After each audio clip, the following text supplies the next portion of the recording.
প্রশংসা সবই কেবলই তোমারি, প্রশংসা সবই কেবলই তোমারি।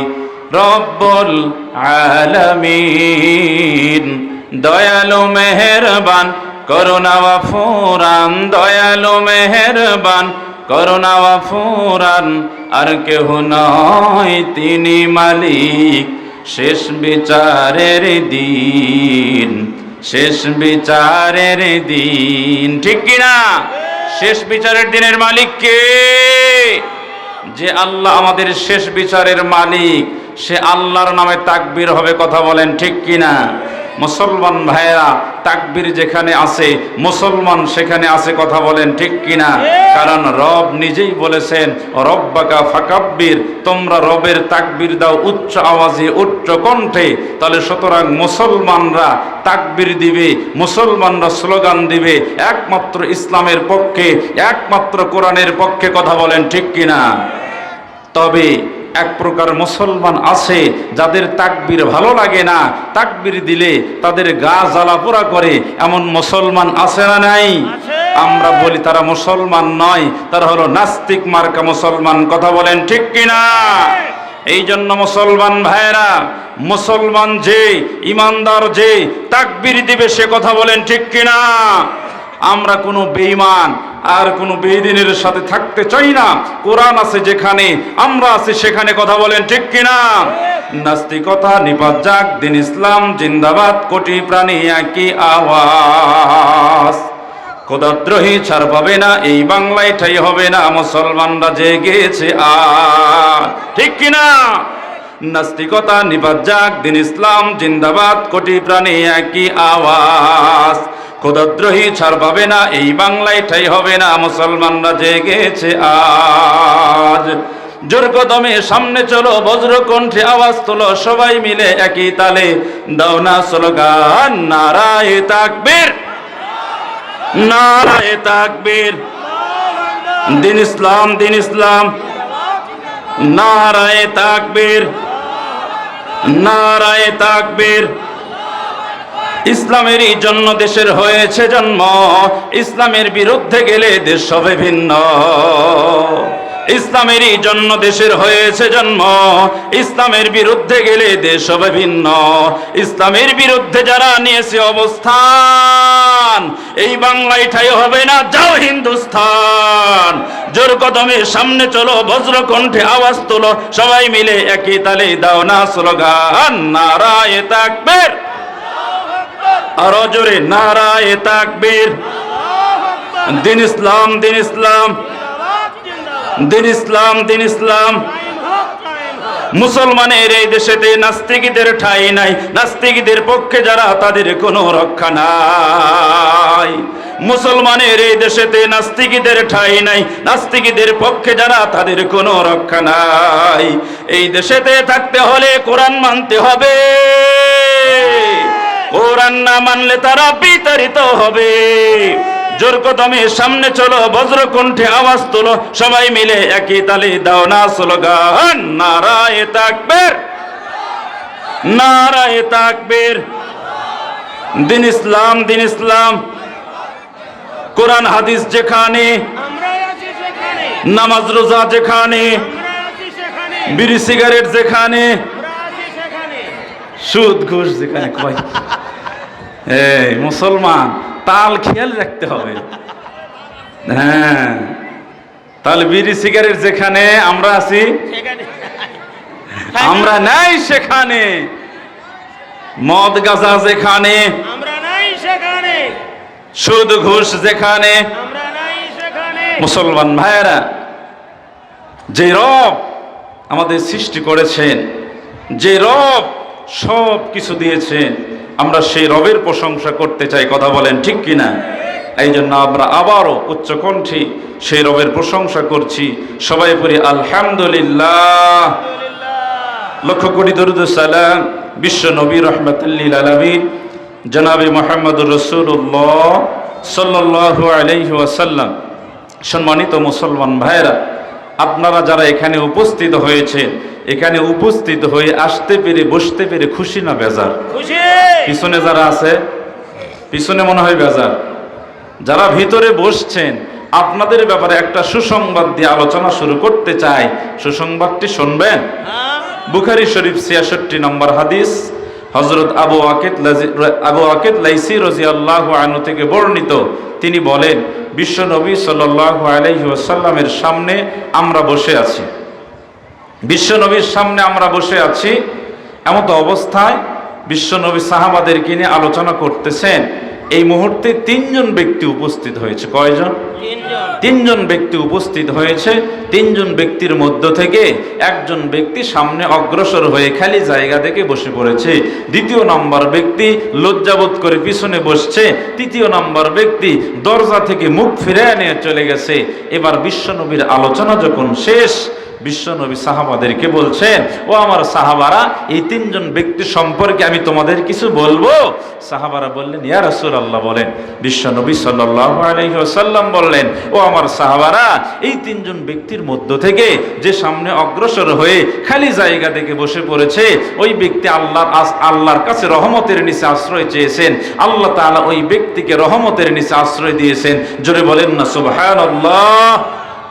দ্বিতীয় নম্বর ব্যক্তি যে লজ্জাবোধ করে পিছনে বসছে, আল্লাহ তাআলাও তার সাথে লজ্জাবোধ করলেন। তৃতীয় নম্বর ব্যক্তি যে দরজা থেকে মুখ ফিরিয়ে নিয়ে চলে গেছে, আল্লাহ তাআলাও তার থেকে মুখ ফিরিয়ে নিলেন। এবার মুসলমান ভাইরা বলেন তো, ব্যক্তি কয়টা ছিল? অবস্থা কয় রকম? তাহলে তিন ব্যক্তির মধ্য থেকে সফল ব্যক্তি এক নম্বর ব্যক্তিকে, যে সামনে অগ্রসর হয়ে খালি জায়গা থেকে বসে পড়েছে। তাহলে মুসলমান ভাইরা আমরা কয় নাম্বার হতে চাই? এক নম্বর হতে চান? এক নম্বর যদি হতে চান, তাহলে সামনের শূন্যস্থান পূরণ করার দরকার আছে না নাই? তাহলে আপনারা দয়া করে পিছনে যারা আছেন, এক নম্বর শ্রোতা হওয়ার নিয়তে আমরা সামনের খালি জায়গা পূরণ করব।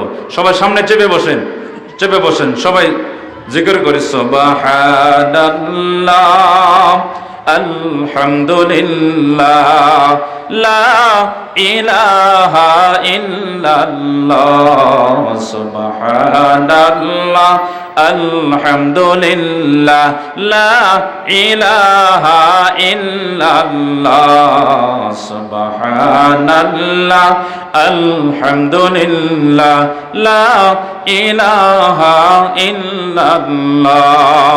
তুমি বাঁচাও, তুমি মারো, অবিরত ক্ষমা করো। তুমি বাঁচাও, তুমি মারো, অবিরত ক্ষমা করো। ধরার যে জন তাকে ধরো, তোমার মুঠোয় সবই আল্লাহ। সুবহানাল্লাহ, আলহামদুলিল্লাহ, লা ইলাহা ইল্লাল্লাহ। সবাই সুবহানাল্লাহ, আলহামদুলিল্লাহ, লা ইলাহা ইল্লাল্লাহ। মুসলমান ভাইয়েরা, তাহলে আমার চক্ষু যদি ভালো থাকে, তাহলে পিছনে কেউ নেই, ঠিক কি না? পিছনে কেউ আছে? পিছনে কেউ নেই। সবাই আমরা কয় নাম্বার শ্রোতা হতে চাই? এক নাম্বার শ্রোতা হতে চাই। এবার মুসলমান ভাইয়েরা আসুন, আমরা এক নাম্বার শ্রোতা হব চার কারণে। কয় কারণে? চারটি কারণে আমরা এক নাম্বার শ্রোতা হব। মুসলমান ভাইয়েরা বলেন তো, আমরা যে আল্লাহর ইবাদত করি, ইবাদতের দিক দিয়ে, শ্রেষ্ঠত্বের দিক দিয়ে, মর্যাদার দিক দিয়ে আল্লাহ কয় নাম্বার? সবাই খেয়াল করে বলবেন, আল্লাহ কয় নাম্বার? দ্বিতীয়ত, আমরা যেই রাসূলের আমরা উম্মত, সেই রাসূল সম্মানের দিক দিয়ে, মর্যাদার দিক দিয়ে কয় নাম্বার? এক নাম্বার। ভেজাল আছে? তৃতীয়ত, আল্লাহ তাআলা বিশ্ব নবীর উপরে আমাদের জন্য একটা কিতাব দিয়েছেন। বলেন তো কিতাবের নাম কি? আল কোরআন। এই আল কোরআন শ্রেষ্ঠত্বের দিক দিয়ে, সম্মানের দিক দিয়ে, মর্যাদার দিক দিয়ে কয় নাম্বার? এক নাম্বার। এক নাম্বার। তাহলে মুসলমান ভাইয়েরা, আমরা ইবাদতের দিক দিয়ে আল্লাহ পেয়েছি এক নাম্বার, রাসূল পেয়েছি এক নাম্বার, কোরআন পেয়েছি এক নাম্বার। এবার বলেন তো আমরা কয় নাম্বার? এক নাম্বার। ভেজাল আছে না নাই? না, ইনশাআল্লাহ। হ্যাঁ, ভেজাল আছে। এমন ভেজাল, মানে সুপার আর সয়াবিন বোঝাই যায় না, ঠিক কি না? পাম আর সয়াবিন বোঝাই যায় না, এক হয়ে গেছে। তাহলে মুসলমান ভাইয়েরা, আমাদের ভিতরে ভেজাল আছে না নাই? আমাদের ভিতরে ভেজাল আছে। তাহলে আমরা এক হতে চাই, কথা বলেন ঠিক কিনা? আমরা কয় নাম্বার হতে চাই? আমাদের প্রভু এক, এক নবীর উম্মত, জীবন বিধান এক, ওই শিবানী কোরআন, ঠিক কিনা? আমাদের প্রভু এক, এক নবীর উম্মত, জীবন বিধান এক, ওই শিবানী কোরআন। তবে কেন এখনো হে মুসলমান, তবে কেন এখনো হে মুসলমান, এক হও করি আহ্বান, এক হও করি আহ্বান, ঠিক কিনা? এক হওয়ার দরকার আছে না নাই? আজকে মুসলমানদের ভিতরে একতা না থাকার কারণে নাস্তিকরা কোরআনের বিরুদ্ধে কথা বলে। আজকে মুসলমানদের ভিতরে একতা না থাকার কারণে নাস্তিকরা রাসূলের বিরুদ্ধে কথা বলে। আজকে মুসলমানদের ভিতরে একতা না থাকার কারণে নাস্তিকরা ইসলামের সাথে শত্রুতা করছে। ও মুসলমান ভাই, সমস্ত মুসলমান যদি এক হয়ে কাঁধে কাঁধ মিল হুঙ্কার দেয়, বাংলার জমিন থেকে নাস্তিকরা পালাতে বাধ্য হবে, কথা বলেন ঠিক কিনা? আজকে মুসলমানদের ভিতরে একতা নাই। আজকে যদি সমস্ত মুসলমান এক থাকতো, তাহলে প্রত্যেকটা মুসলমানের ঘরে ঘরে বিশ্বকাপ ফুটবল খেলা আসলে মুসলমানের ঘরে আর্জেন্টিনার পতাকা ওরে, কথা বলেন ঠিক কিনা? ব্রাজিলের পতাকা ওরে, কথা বলেন ঠিক কিনা? জার্মানির পতাকা ওরে, কথা বলেন ঠিক কিনা? যদি সমস্ত মুসলমান এক থাকতো, তাহলে বাংলার জমিনে মুসলমানের ঘরে আর্জেন্টিনার পতাকা নয়, ব্রাজিলের পতাকা নয়, জার্মানির পতাকা নয়, প্রত্যেকটা মুসলমানের ঘরে ঘরে কালিমার পতাকা উঠতো, কথা বলেন ঠিক কিনা? এমন একটা দিন আমরা দেখতে চাই যেদিন প্রত্যেকটা মুসলমানের ঘরে ঘরে কালিমার পতাকা উড়বে, কথা বলেন ঠিক কিনা? কোন একদিন এদেশের আকাশে কালিমার পতাকা দুলবে, সেদিন সবাই খোদাই বিধান পেয়ে দুঃখ বেদনা ভুলবে। কোন একদিন এদেশের আকাশে কালিমার পতাকা দুলবে, সেদিন সবাই খোদাই বিধান পেয়ে দুঃখ বেদনা ভুলবে। সেদিন আর রবে না হাহাকার, অন্যায় জুলুম অবিচার, সেদিন আর রবে না হাহাকার, অন্যায় জুলুম অবিচার, থাকবে না অনাচার দুর্নীতি কদাচার, থাকবে না অনাচার দুর্নীতি কদাচার, সকলেই শান্তিতে থাকবে। সেদিন সবাই খোদাই বিধান পেয়ে দুঃখ বেদনা ভুলবে। মুসলমান ভাইরা রে, আমি আপনাদের সামনে পবিত্র কালামুল্লাহ শরীফের মধ্য থেকে একটি আয়াত তেলাওয়াত করেছি, যে আয়াতের মধ্যে আল্লাহ রাব্বুল আলামিন কত সুন্দর করে জানিয়ে দিলেন, আমি আল্লাহ তাআলা তোমাদেরকে সৃষ্টি করেছি কত সুন্দর করে, কত মায়া করে, কত যত্ন করে, কত সুন্দর আকৃতি আমি আল্লাহ তাআলা দিয়েছি। বান্দারি, তোমরা যারা দুনিয়াতে চলাফেরা করো, তোমরা আমি আল্লাহর ইবাদত করবে, তোমরা আমি আল্লাহর দেওয়া বিধান মেনে নিবে। এবার মুসলমান ভাইরা, আল্লাহ রাব্বুল আলামিন আমাদের কত সুন্দর করে, কত যত্ন করে সৃষ্টি করলেন। আল্লাহ রাব্বুল আলামিন আমাদের কত সুন্দর আকৃতি দিলেন, আমাদের কোনো অস্তিত্ব ছিল না।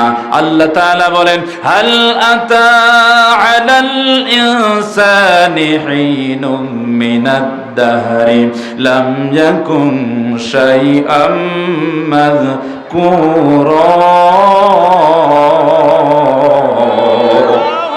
আল্লাহ তাআলা কত সুন্দর করে জানিয়ে দিলেন, বান্দারে তোমার কোনো অস্তিত্ব ছিল না, আমি আল্লাহ তাআলা তোমাকে অস্তিত্বে এনেছি। শুধু তাই নয়, আমি আল্লাহ তাআলা তোমাকে এক ফোঁটা নাপাক পানি থেকে আল্লাহ তাআলা সৃষ্টি করলাম। আল্লাহ তাআলা এই কথাটাও জানিয়ে দিলেন, সুম্মা খালাকনান নুতফাতা আলাকাতান ফাখালাকনাল আলাকাতা মুদগাতান ফাখালাকনাল মুদগাতা ইযামা ফাকাসাউনাল ইযামা লাহমা। আল্লাহ তাআলা কত সুন্দর করে বলে দিলেন, বান্দারে আমি আল্লাহ তাআলা তোমাকে এক ফোঁটা নাপাক পানি হইতে রক্তে পরিণত করলাম, তারপরে হাড়ে পরিণত করলাম, মাংসে পরিণত করলাম, অতঃপর আমি আল্লাহ তাআলা তোমাকে সুন্দর আকৃতি দান করলাম।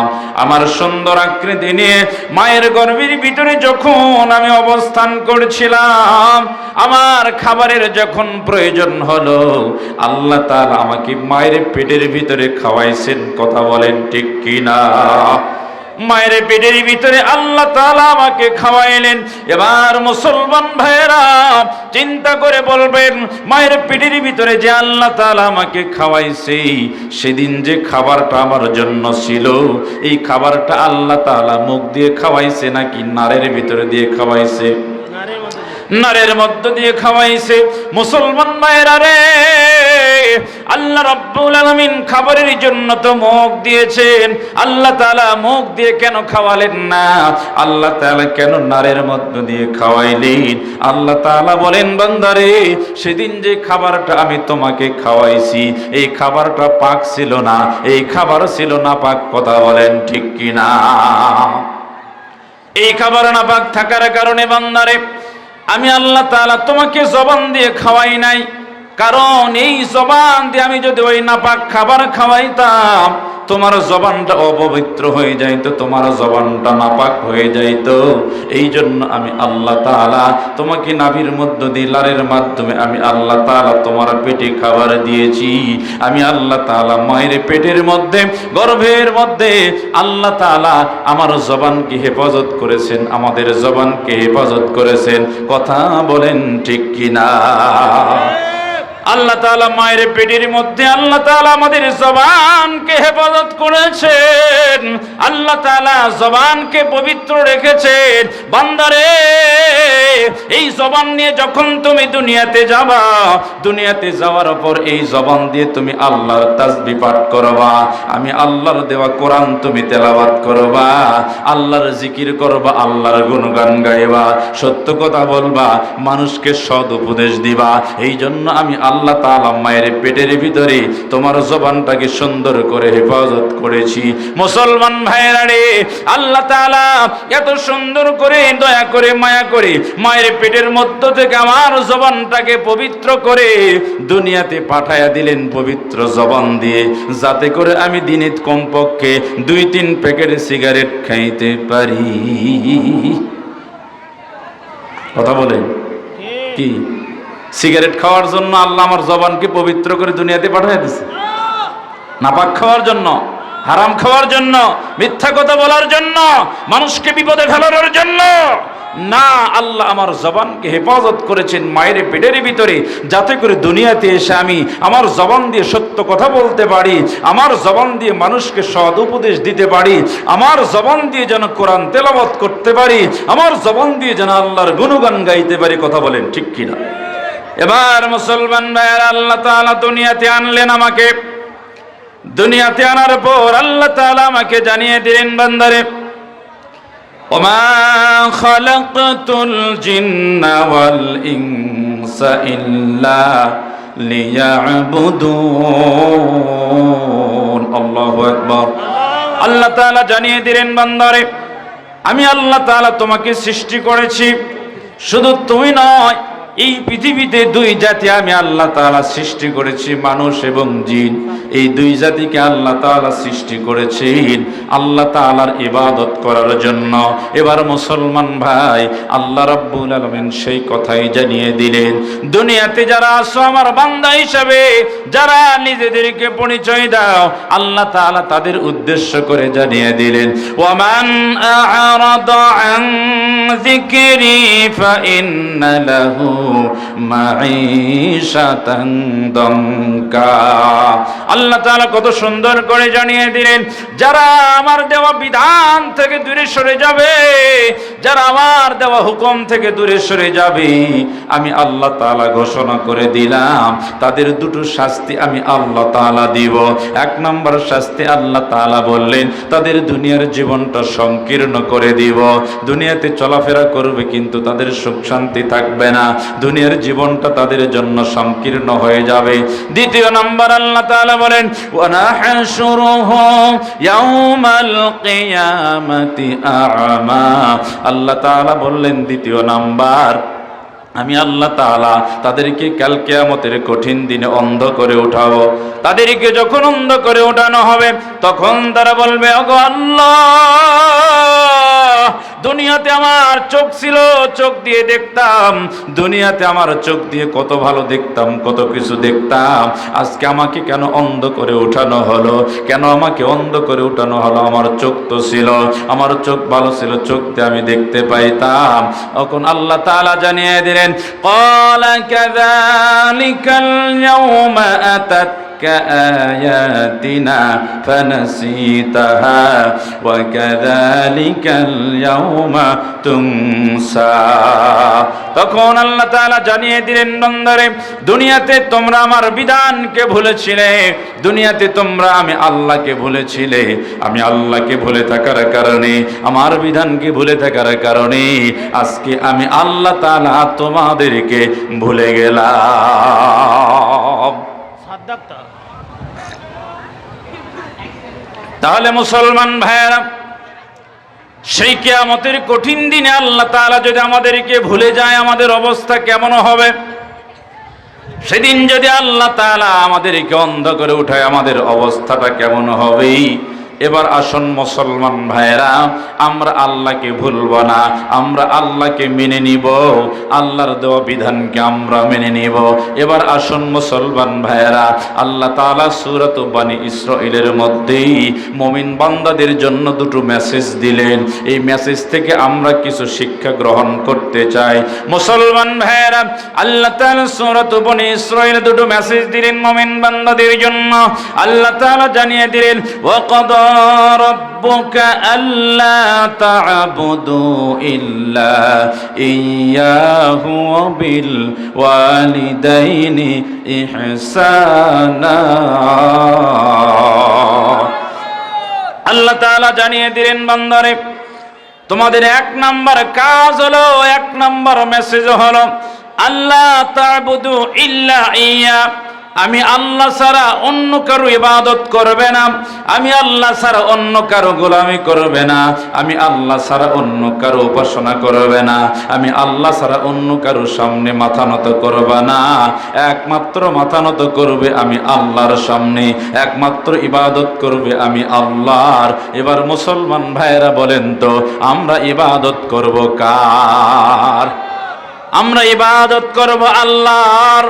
মুসলমান ভাইয়েরা, আল্লাহ তাআলা সর্বপ্রথম মেসেজটা দিয়ে দিলেন, বান্দারে, তোমাদের এক নাম্বার কাজ হলো ইবাদত করবে আল্লাহর, আর দ্বিতীয় নাম্বার মেসেজ হলো আল্লাহ তা'বুদু ইল্লা ইয়্যাহু ওয়া বিল ওয়ালিদাইনি ইহসানা।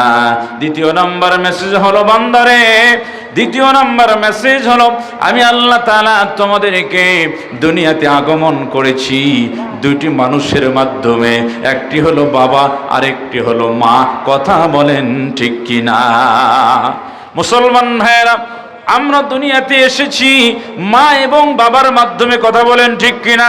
কিন্তু আল্লাহ তাআলা পিতামাতা ছাড়াও সন্তান তৈরি করতে পারে, সৃষ্টি করতে পারে, এর উপর বিশ্বাস আমাদের আছে না নাই? বান্দা জানে এর উপর বিশ্বাস করে, এই জন্য আল্লাহ তাআলায় বিশ্বাস রাখার জন্য আল্লাহ তাআলা একজন পয়গম্বরকে পিতামাতা ছাড়া দুনিয়াতে আগমন করিয়েছেন। মুসলমান ভাইরা বলেন তো সেই পয়গম্বরের নাম কি? হযরতে আদম আলাইহিস সালাম। আদম আলাইহিস সালামের বাবা আছে, মা আছে। আদম আলাইহিস সালামের বাবাও নাই, মাও নাই। আল্লাহ তাআলা আদম আলাইহিস সালামকে সৃষ্টি করলেন, সর্বপ্রথম তৈরি করলেন মাটি দিয়ে। আদম আলাইহিস সালামকে আল্লাহ তাআলা যখন সৃষ্টি করবেন, আল্লাহ তাআলা চারজন ফেরেশতাকে ডাক দিলেন। চারজন ফেরেশতাকে ডাক দিয়ে বললেন, ও আমার ফেরেশতারা, আমি একজন পয়গম্বরকে সৃষ্টি করতে চাই, একটা প্রতিনিধি সৃষ্টি করতে চাই। এবার আল্লাহ তাআলা চারজন ফেরেশতার মধ্য থেকে আল্লাহ তাআলা হযরতে জিবরাইল আলাইহিস সালামকে পাঠালেন, যাও দুনিয়াতে যাও, দুনিয়াতে গিয়ে এক মুষ্টি মাটি নিয়ে এসো মক্কা শরীফ, কাবা শরীফের পাশ থেকে। মুসলমান ভাইয়েরা, পৃথিবীতে সর্বপ্রথম একটি ঘর আল্লাহ তাআলা নির্মাণ করেছিলেন। বলেন তো সেই ঘরের নাম কি? কাবা শরীফ। আল্লাহ তাআলা জানিয়ে দিলেন, ইন্না আউওয়ালা বাইতিন উদিআ লিন-নাসি লাল্লাযী বিবাক্কাতা মুবারাকান ওয়া হুদাল লিল আলামিন। আল্লাহ তাআলা মুমিন বান্দাদের জন্য সর্বপ্রথম একটি ঘর নির্মাণ করেছিলেন, নাম হলো কাবা। মুসলমান ভাইয়েরা, আল্লাহ তাআলা জিবরিল আমিনকে বললেন, ও জিবরাইল, যাও যাও এক মুষ্টি মাটি নিয়ে আসো। জিবরিল আমিন চলে গেলেন জমিনে। জমিনে এসে জিবরিল আমিন মাটিতে হাত মারবে, এমত অবস্থায় আল্লাহ তাআলা মাটির জবান খুলে দিলেন। মাটি জিবরিল আমিনকে ডাক দিয়ে বলছে, ও জিবরাইল, এই মাটি নিয়ে তুমি কি করবা? জিবরিল আমিন বলতেছেন, এই মাটি দিয়ে আল্লাহ তাআলা একজন পয়গম্বরকে সৃষ্টি করবে। এবার মাটি বলছো, জিবরাইল, আমি তোমার হাতে যেতে চাই না। জিবরিল আমিন বলে, কেন আমার হাতে আসতে চাও না? মাটি বলে, ও জিবরাইল, এই মাটি দিয়ে আল্লাহ তাআলা আদমকে সৃষ্টি করবে। এই আদম সন্তান দুনিয়াতে চলাফেরা করবে, বসবাস করবে, আল্লাহর নফরমানি করবে। আল্লাহর নফরমানি করার কারণে আল্লাহ তাআলা আদম সন্তানকে জাহান্নামের মধ্যে নিক্ষেপ করবে। আমি মাটি জাহান্নামের মধ্যে নিক্ষেপ হতে রাজি না। ও জিবরাইল, আমি মাটি তোমাকে নিও না। এবার মাটির কাকুতি মিনতি শুনে জিবরিল আমিনের অন্তরটা নরম হয়ে গেল, অন্তরে মায়া এসে গেল। জিবরিল আমিন চলে গেলেন আল্লাহর কাছে, খালি হাতে চলে গেছেন। আল্লাহ, মাটির কাকুতি মিনতি শুনে অন্তরটা নরম হয়ে গেছে, অন্তরে দয়া আসছে, মায়া আসছে। আল্লাহ, আমি মাটি আনতে পারি নাই। আবার আল্লাহ তাআলা ইসরাফিল আলাইহিস সালামকে জমিনে পাঠালেন। ওই ইসরাফিল, যাও যাও জমিন থেকে এক মুষ্টি মাটি নিয়ে আসো। ইসরাফিল আলাইহিস সালাম জমিনে এসে মাটিতে হাত মারবি, এমত অবস্থায় মাটির রোনাজারি শুরু হয়ে গেল। ইসরাফিল আলাইহিস সালামের অন্তরটা নরম হয়ে গেল, খালি হাতে চলে গেলেন আল্লাহর কাছে। আল্লাহ তাআলা তৃতীয়বার মতো আল্লাহ তাআলা মিকাইল আলাইহিস সালামকে দুনিয়াতে পাঠালেন। মিকাইল আলাইহিস সালাম এসে মাটিতে হাত মারবে, কাকুতি মিনতি শুরু হয়ে গেল। মাটির কাকুতি মিনতি শুনে মিকাইল আলাইহিস সালামের অন্তরটা নরম হয়ে গেল। মিকাইল আলাইহিস সালাম চলে গেলেন খালি হাতে আল্লাহর কাছে। এবার 4 নাম্বার ফেরেশতা হযরতে আজরাইল আলাইহিস সালাম আসলেন দুনিয়াতে। আসার পরে মাটিতে হাত মারলেন, এক পুষ্টি মাটি নিয়ে আজরাইল আলাইহিস সালাম চলে গেলেন। এবার আল্লাহ রাব্বুল আলামিন আজরাইল আলাইহিস সালামকে ডাক দিয়ে বললেন, ও ফেরেশতা, 3 জন ফেরেশতা মাটি না নিয়ে চলে আসছে আমার কাছে খালি হাতেই। তুমি যে মাটি নিয়ে আসলা, তো মাটির কাকুতি মিনতি শুনে তোমার অন্তর কি নরম হয় নাই? তোমার অন্তরে কি দয়া আসে নাই? তোমার অন্তরে কি মায়া আসে নাই? এবার আজরাইল আলাইহিস সালাম আল্লাহকে ডাক দিয়ে বললেন, ওগো মালিক, মাটিতে যখন আমি হাত মারবো, মাটির কাকুতি মিনতি শুরু হয়ে গেল, মাটির রোনাজারি শুরু হয়ে গেল। আর ওই মাটির রোনাজারি কাকুতি মিনতি আমি আজরাইলের অন্তরটা নরম করতে পারি নাই। আমি আজরাইল ওখান থেকে এক মুষ্টি মাটি নিয়ে আপনার কাছে উপস্থিত হয়েছি। মুসলমান ভাইয়েরা, এবার আল্লাহ তাআলা আজরাইল আলাইহিস সালামকে ডাক দিয়ে বললেন, আজরাইল, তোমার যেহেতু অন্তর নরম হয় নাই, অন্তরে মায়া আসে নাই, দয়া আসে নাই, ও আজরাইল শোনো, আমি এই মাটি দিয়ে আদমকে সৃষ্টি করব, এই আদম সন্তান দুনিয়াতে বসবাস করবে, চলাফেরা করবে, আমি আল্লাহ তাআলা তাদেরকে নির্দিষ্ট একটা হায়াত দিব। এই হায়াত যখন শেষ হয়ে যাবে, হায়াত শেষ হলে ওই আদম সন্তানের জান কবজ করতে হবে। ও আজরাইল, তোমার অন্তরে যেহেতু দয়াও নাই, মায়াও নাই, সুতরাং আমি আল্লাহ তোমাকে জান কবজের দায়িত্ব দিলাম। মুসলমান ভাইরা, আজরাইল আলাইহিস সালামকে আল্লাহ তাআলা জান কবজের দায়িত্ব দিলেন। এবার মুসলমান ভাইরা, আজরাইল আলাইহিস সালাম জান কবজ করে, মানুষের জান কবজ করে নিয়ে যায়। মুসলমান ভাইরা বলেন, তো আজরাইলের অন্তরে কি দয়া আছে, মায়া আছে? কাউকে ছাড় দিয়েছে? কেউ কি আজরাইলের হাত থেকে ছাড় পেয়েছে? কেউ ছাড় পায় নাই, কেউ বাঁচতে পারে নাই। মরণ থেকে যতই পালাও, মরণ তোমায় নিবে ঘিরে। যদিও সুদূর আকাশ পানে, পালাও সে তাই লাগিয়া সিঁড়ি। নদীর কুল ভাঙ্গে ও কুল গড়ে, এই তো নদীর খেলা। সকাল বেলার ধনী রে তুই, ফকির সন্ধ্যাবেলা। নদী পথে নৌকা চালাও, ওহে মাঝি ভাই, জলদি করে চালাও নৌকা, ও পার যেতে চায়। আল্লাহু আকবার। মুসলমান ভাইরা রে, সে আল্লাহ রাব্বুল আলামিন জিবরিল আমিনের এক মুষ্টি মাটি দিয়ে আদম আলাইহিস সালামকে সৃষ্টি করলেন। এবার মুসলমান ভাইরা হয়তো বলবেন, হুজুর এক মুষ্টি মাটি আর কতই হবে, এক মুষ্টি মাটি দিয়ে আল্লাহ তাআলা আদমকে সৃষ্টি করলেন কিভাবে, এটা কেমন করে সম্ভব?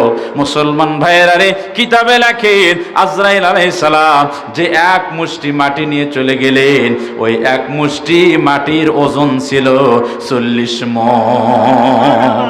আল্লাহু আকবার। মুসলমান ভাইরা রে, সে আল্লাহ রাব্বুল আলামিন আদম আলাইহিস সালামকে সৃষ্টি করলেন। আদম আলাইহিস সালামের বাবাও নাই, মাও নাই, কথা বলেন ঠিক কিনা? আবার আল্লাহ তাআলা আরেকজন পয়গম্বরকে সৃষ্টি করলেন বাবা ছাড়া। বলেন তো সেই পয়গম্বরের নাম কি? হযরত ঈসা আলাইহিস সালামকে আল্লাহ সৃষ্টি করলেন, বাবা ছাড়া সৃষ্টি করলেন। মারিয়ামের গর্ভে ঈসার জন্ম হয়ে গেল। মারিয়াম যখন গর্ভধারণ করেছে, জিবরিল আমিন সেই মারিয়ামকে ফুঁকে দিয়েছে, কি যেন ফু দিয়ে দিল, মারিয়ামের গর্ভে সন্তান এসে গেল। মারিয়াম এই সন্তান নিয়ে সমাজে আর থাকতে পারে না, চলে গেলেন নির্জন এলাকায়। নির্জন এলাকায় বসবাস করতে করতে অনেক লম্বা চড়া ইতিহাস। মারিয়াম আলাইহিস সালাম ছোট্ট শিশু ঈসাকে জন্ম দিলেন। ঈসা আলাইহিস সালামকে জন্ম দেওয়ার পরেই মারিয়াম ওই ছোট্ট সন্তান নিয়ে আস্তে আস্তে বাড়ির দিকে আসতেছে, আর মানুষ তিরস্কার করা শুরু করে দিল। এই যে মারিয়াম, দেখো কত সুন্দর একটা মহিলা, কত পরহেজগার একটা মহিলা। এই পরহেজগার মহিলা এই অকামটা কেমনে করলো, এই হারাম কাজটা কেমনে করলো, এই অপবাদ মারিয়ামকে দেওয়া শুরু হয়ে গেল। মুসলমান ভাইরা, অবশেষে মারিয়ামকে আল্লাহ তাআলা জানিয়ে দিলেন, ও মারিয়াম, মানুষ যখন তোমাকে প্রশ্ন করবে তুমি জবান খুলবা না, উত্তর দিবা না। মানুষকে তুমি বুঝাইবা আমি রোজা আছি, আমি কথা বলবো না। এবং আল্লাহ তাআলা জানিয়ে দিলেন, ও মারিয়াম, ওই যে তোমার যে ছোট্ট শিশু হযরত ঈসা আলাইহিস সালাম দোলনার ভিতরে তুমি যাকে রেখেছো, মানুষ যদি তোমার কাছে তার সম্পর্কে জিজ্ঞাসা করে, তোমার কাছে যদি খারাপ আলোচনা করে, তোমার সম্পর্কে যদি মানুষ খারাপ ধারণা করে, ও মারিয়াম, তুমি তোমার ছোট্ট সন্তানের দিকে ইশারা করে দিবা। মুসলমান ভাইয়ারে, হযরতে মারিয়াম আলাইহিস সালাম যখন তাকে তিরস্কার করা শুরু করে দিল, মারিয়াম লোকদেরকে বলা শুরু করে দিল, আমি কোনো কথা বলতে পারবো না, আমি কোনো উত্তর দিতে পারবো না। তোমাদের যদি কোনো কথা বলার থাকে, তোমাদের যদি কোনো প্রশ্ন থাকে, আমার ওই ছোট্ট শিশু, দোলনার শিশুকে জিজ্ঞেস করো। লোকজন বলে উঠলো, মারিয়াম তুমি কি পাগল হয়েছো নাকি? তুমি কি পাগল হয়েছো নাকি? দোলনার শিশু কেমন করে কথা বলবে? মারিয়াম তারপরেও বারবার দোলনার শিশুর দিকে ইশারা দেয়, এক পর্যায়ে লোকজন এসে দোলনার শিশুকে জিজ্ঞাসা করলো। জিজ্ঞেস করার সাথে সাথে আল্লাহ তাআলা ছোট্ট শিশুর জবান খুলে দিলেন। ছোট্ট শিশু জবান দিয়ে উচ্চারণ করলেন, ক্বালা ইন্নী আবদুল্লাহ। দোলনার শিশুর জবান খুলে গেল। ছোট্ট শিশু বলে উঠল, ক্বালা ইন্নী আবদুল্লাহ, আমি আল্লাহর বান্দা। আতানিয়াল কিতাব, আল্লাহ তাআলা আমাকে কিতাব দান করেছে। ওয়াজআলানি নাবিয়্যা, আল্লাহ তাআলা আমাকে নবুয়ত দিয়েছে। মুসলমান ভাইরা রে, সেই মারিয়াম আলাইহিস সালামের গর্ভে যে ঈসা আলাইহিস সালামের আগমন, এবার মুসলমান ভাইরা বলেন তো ঈসা আলাইহিস সালামের কি বাবা ছিল? ঈসা আলাইহিস সালামের বাবা নাই। তাহলে মুসলমান ভাইরা আমরা বুঝতে পারলাম আল্লাহ তাআলা পিতা মাতা ছাড়াও সন্তান সৃষ্টি করতে পারে, পিতা ছাড়াও সন্তান সৃষ্টি করতে পারে। তবে স্বাভাবিক যেই নিয়ম, আল্লাহ তাআলা আমাদেরকে পিতা মাতার মাধ্যমে দুনিয়াতে আগমন করিয়েছেন। কথা বলেন ঠিক কিনা? আল্লাহ তাআলা তার সাথে, তার ইবাদতের সাথে আল্লাহ তাআলা জানিয়ে দিলেন, তোমরা পিতা মাতার সাথে ভালো ব্যবহার করো, পিতামাতার সাথে সুন্দর সুন্দর কথা বলো, পিতামাতার সাথে তোমরা খারাপ ব্যবহার করবা না, পিতামাতাকে কখনো ধমক দিবা না, পিতামাতাকে কখনো গালমন্দ করবা না, পিতামাতার সামনে কখনো উচ্চ কণ্ঠে তোমরা পিতামাতার সামনে কথা বলবা না। মুসলমান ভাইরা, এই পিতামাতা এমন সম্পদ, পিতামাতার সাথে যদি কোনো সন্তান বেয়াদবি করে, ওই সন্তানের জন্য দুনিয়ার শান্তি হারাম হয়ে যায়। কথা বলেন ঠিক কিনা? এই জন্য মুসলমান ভাইরা, পিতামাতা যাদের আছে পিতামাতার সাথে ভালো ব্যবহার করতে হবে। আর যদি পিতামাতার সাথে ব্যবহারটা খারাপ হয়ে যায়, আমাদের অবস্থাটা কেমন হবে? হযরতে মালিক ইবনে দিনার রাহমাতুল্লাহি আলাইহি, সবাই নাম শুনেছেন, একজন বড় আল্লাহর ওলি হযরতে মালিক ইবনে দিনার রাহমাতুল্লাহি আলাইহি। মালিক ইবনে দিনার রাহমাতুল্লাহি আলাইহি হজে গেলেন। হজে যাওয়ার পর মালিক ইবনে দিনার রাহমাতুল্লাহি আলাইহি হজ করলেন। হজ করার পরেই মালিক ইবনে দিনার আল্লাহর কাছে হাত তুলে বলছেন, গো আল্লাহ, আমি মালিক ইবনে দিনার হজ করলাম, আল্লাহ আমার হজ কবুল হলো কিনা আমি একটু জানতে চাই। আমার হজ কবুল হলো কিনা আমি একটু জানতে চাই। মুসলমান ভাইয়েরা, আমরা অনেকে হজে যাই, হজ করে আসি, আসার পরে হাজি হয়ে যায়, কিন্তু আমরা অনেকেই আল্লাহকে বলি না, আল্লাহ আমার হজ কবুল হয়েছে কিনা। কথা বলেন ঠিক কিনা? হজ করতে গেলাম, হজ করে চলে আসলাম, নামের শুরুতে লাগাইয়া দিলাম আলহাজ, হজ কবুল হলো কিনা আমরা জানি না। কথা বলেন ঠিক কিনা? তাহলে মুসলমান ভাইয়েরা, আল্লাহর কাছে হজ করার পরে আল্লাহর কাছে বলতে হবে, আল্লাহ আমার হজ আপনি কবুল করেন, আমার হজ কবুল হলো কিনা আল্লাহ আমি জানি না, আমার হজ কবুল করেন। মুসলমান ভাইয়েরা, এবার হযরতে মালিক ইবনে দিনার রাহমাতুল্লাহি আলাইহি হজ করলেন। হজ করার পরে মালিক ইবনে দিনার রাহমাতুল্লাহি আলাইহি আল্লাহকে বলছেন, আল্লাহ আমার হজ কবুল হলো কিনা আমি একটু জানতে চাই। এবার আল্লাহ তাআলা হযরতে মালিক ইবনে দিনার রাহমাতুল্লাহি আলাইহিকে জানায়া দিলেন, এ মালিক ইবনে দিনার, আমি আল্লাহ তাআলা তোমার হজ কবুল করেছি। তবে শোনো, এই মক্কায় এমন একজন ব্যক্তি আছে যে 1 নয় 2 নয় 10 নয় 20 নয় 40 বার হজ করেছে, আমি আল্লাহ তাআলা তার হজ কবুল করিনি। কয়বার হজ করেছে? 40 বার হজ করেছে, আমি আল্লাহ তাআলা তার হজ কবুল করি নাই। এবার মালিক ইবনে দিনার আশ্চর্য হয়ে গেলেন এবং আল্লাহ তাআলা বললেন, আরে মালিক ইবনে দিনার, তুমি ওই লোকটাকে গিয়ে একটু জানায়া দিবা, এই বছর যে লোকটা হজ করেছে আমি আল্লাহ তাআলা এই বছরও তার হজ কবুল করি নাই, তুমি এই খবরটা লোকটাকে গিয়ে বলবা। মালিক ইবনে দিনার বললেন, ওগো মালিক, হজ এমন একটি সম্পদ, প্রত্যেকের মনের আশা হজ করতে যাওয়া। কথা বলেন ঠিক কিনা? প্রত্যেকে আমরা চাই আল্লাহর ঘরের তওয়াফ করব। কথা বলেন ঠিক কিনা? প্রত্যেকের আশা আছে না নাই? প্রত্যেকের আশা আছে আমরা হজ করব, কিন্তু মুসলমান ভাইয়েরা আশা আছে, সম্বল নাই। কথা বলেন ঠিক কিনা? মনে বড় আশা ছিল, যাব মদিনায়। আশা আছে না নাই? কার কার আশা আছে একটু হাতটা তোলেন। লিল্লাহে তাকবীর, লিল্লাহে তাকবীর। হাত নামান, আমার সাথে বলবেন, আল্লাহ তাআলা কবুল করবেন। সবাই আমার সাথে পারেন তো? এটা পরিচিত গজল, সবাই আমার সাথে বলেন।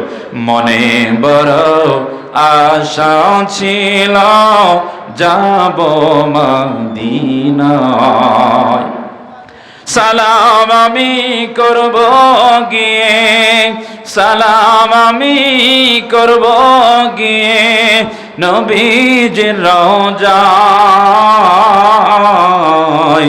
মনে বড় আশা ছিল যাব মদিনায়, আরব সাগর পারি দিব নাই কয় আমার তরি,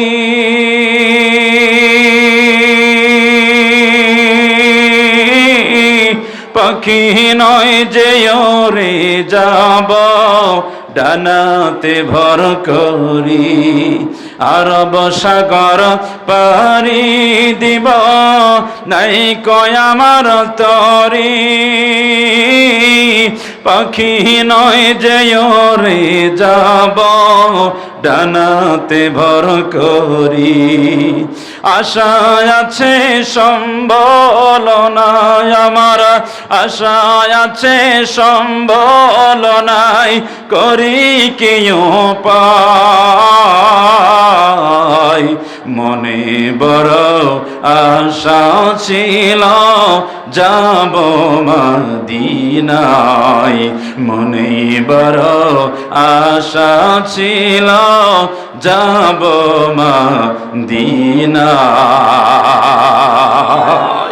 আশা আছে না নাই? কার কার আশা আছে একটু হাতটা তুলে আল্লাহকে দেখায় দেন। আয় আল্লাহ তাআলা, দেখো গভীর রজনীতে আপনার বান্দারা হাত তুলেছে।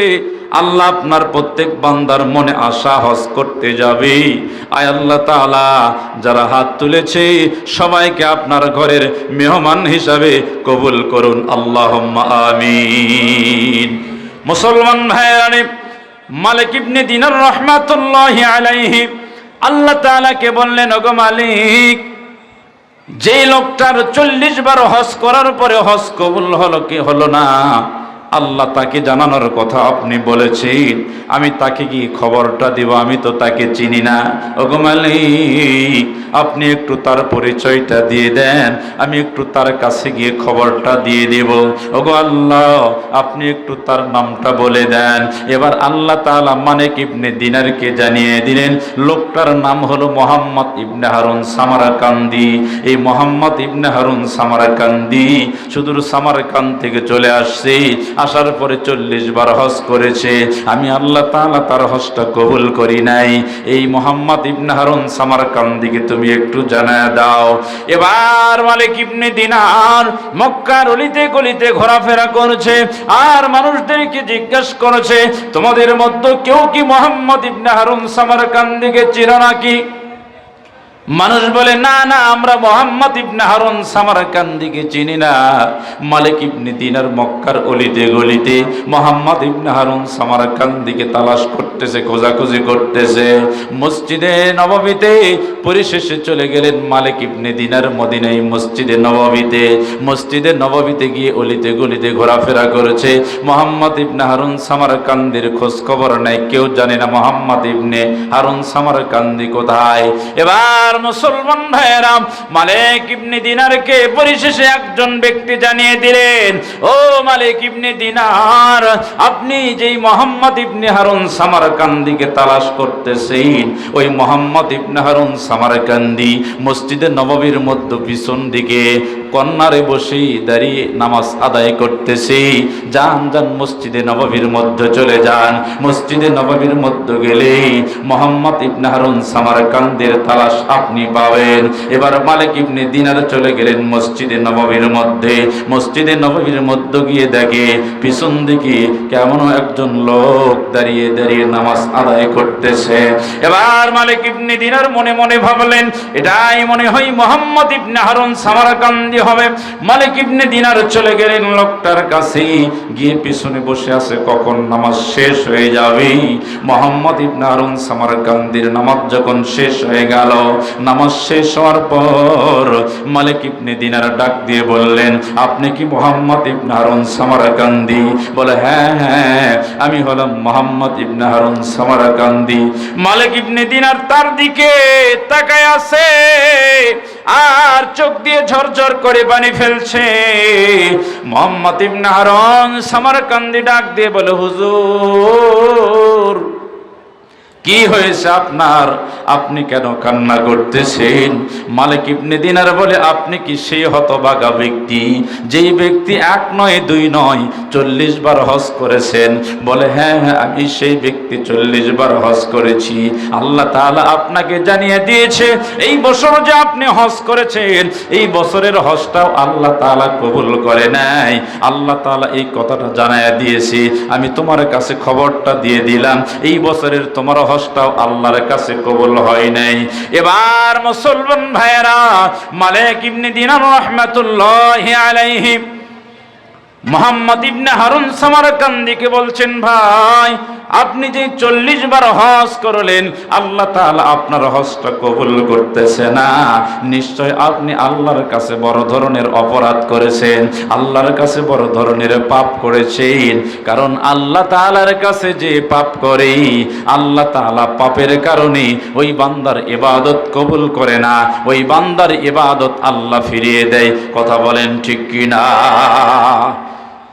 এই জন্য মুসলমান ভাইয়েরা, আল্লাহ তাআলার কাছে বান্দা যদি পাপ করে, অপরাধ করে, বান্দা দুটো অপরাধ করে থাকে। 1 নাম্বার হলো হকুল্লাহ, আরেকটি হলো হকুল ইবাদ। একটি হলো আল্লাহর হক, আরেকটি হলো বান্দার হক। কথা বলেন ঠিক কি না?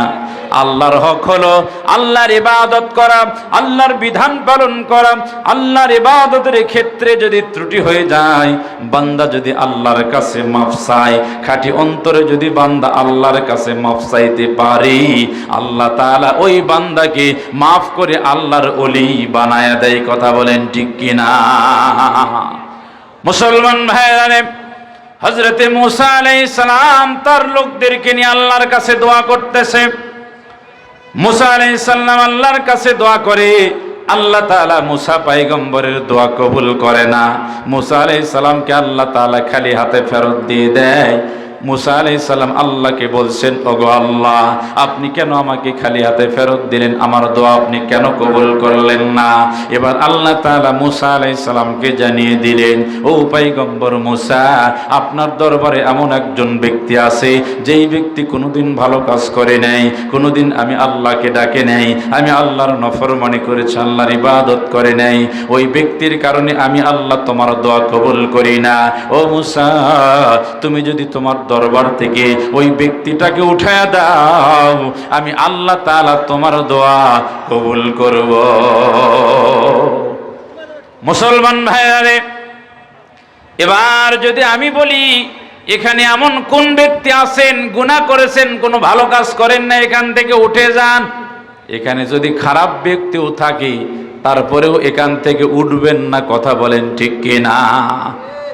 মুসা আলাইহিস সালাম তার লোকদেরকে ঘোষণা করে দিলেন, এখানে এমন কোন ব্যক্তি আছো, যেই ব্যক্তি গুনাহ করেছো, আল্লাহর ইবাদত করো নাই, আল্লাহকে কোনোদিন ডাকো নাই, তোমার কারণে আল্লাহ তাআলা আমার দোয়া কবুল করেন, আল্লাহ তাআলা আমাকে খালি হাতে ফিরিয়ে দিচ্ছে, এমন কোন ব্যক্তি আছো?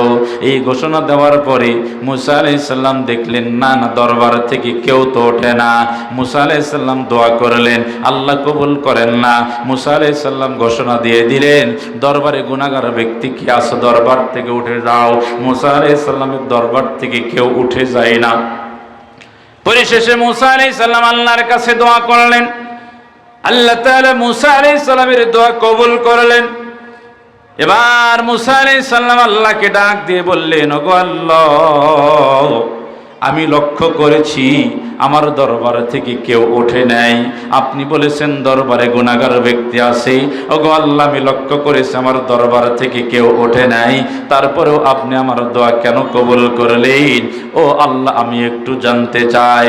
এবার আল্লাহ তাআলা মুসা আলাইহিস সালামকে জানিয়ে দিলেন, ও মুসা, আমি আল্লাহ তাআলা তোমার দোয়া কবুল করেছি। তোমার ওই মজলিসে গুনাহগার ব্যক্তি বসেও ছিল। মুসা আলাইহিস সালাম বললেন, আল্লাহ কেন কবুল করলেন আমাকে একটু বলে দেন। এবার আল্লাহ তাআলা মুসা আলাইহিস সালামকে জানিয়ে দিলেন, মুসা রে, ওই গুনাহগার ব্যক্তিটা তোমার দরবারে বসেছিল। তুমি যখন ঘোষণা দিয়েছো, কে আছো গুনাহগার ব্যক্তি, আমার দরবার থেকে উঠে যাও, এই ঘোষণা দেওয়ার পরে ওই দরবার থেকে যে ব্যক্তি গুনাহগার ছিল, গুনাহগার ব্যক্তিটা চতুর্দিকে দিয়ে দেখাশোনা করতেছে। ডান দিকে তাকায় দেখে তার বাবা বসে আছে, বাম দিকে তাকায় দেখে তার আত্মীয় স্বজন বসে আছে, সামনের দিকে তাকায় দেখে আত্মীয় স্বজন বসে আছে, পিছনের দিকে তাকায় দেখে ভাই বসে আছে। এবার গুনাহগার ব্যক্তি চিন্তা করতেছে, আমি যদি মজলিস থেকে উঠে যাই, আমার ভাই তিরস্কার করবে, আমার বাবা তিরস্কার করবে, আত্মীয় স্বজন তিরস্কার করবে, আমি গুনাহগার বলে। এই চিন্তা করে ওই গুনাহগার ব্যক্তি মজলিসের মধ্যে বসে আছে। গুনাহগার ব্যক্তি মজলিস থেকে ওঠে না, মাথাটা নিচের দিকে দিয়া ওই গুনাহগার ব্যক্তি আল্লাহকে ডাক দিয়ে বললেন, ওগো মালিক,